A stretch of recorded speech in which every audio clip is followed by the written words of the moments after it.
Hey, so my name is Brooklyn Krause and I've been learning how to knit as part of my Ecomp 355 class for my final learning project. So for this assignment, I decided to start my projects pretty basic and I decided to make dishcloths. So this was one of my first dishcloths that I made, and as you can see, it's not perfectly square.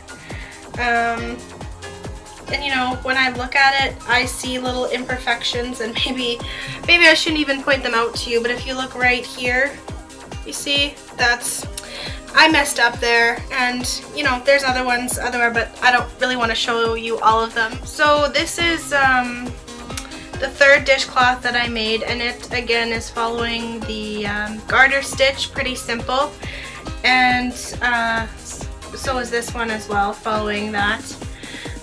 This is actually one of the newer dishcloths that I've done, and these ones have all been with the garter stitch. So after I had done the garter stitch dishcloth for a while, I got a little bit bored with it, so I decided I was ready to do something else. And with this dishcloth, I did knit one, purl one, and if you go back and look at my videos, you'll see the difference between a knit stitch and a purl stitch. But you know, this one is a little bit a busier of a design as opposed to something like this. Different colors too make it different too, but yeah, just a different sort of pattern.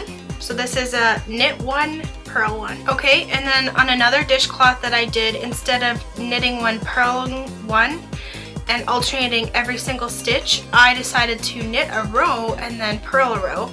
And this is what the final product looked like. I have a different pattern on this side, and then when I flip it over, it looks different. So if I just fold it there, you can see the difference. This one's kind of more little rounds, and this one's more like a triangle pattern. So it's kind of neat that it looks completely different on both sides. So I started with a pretty basic pattern, just learning a garter stitch, and once I did a couple dishcloths like that, I was ready to try a new pattern.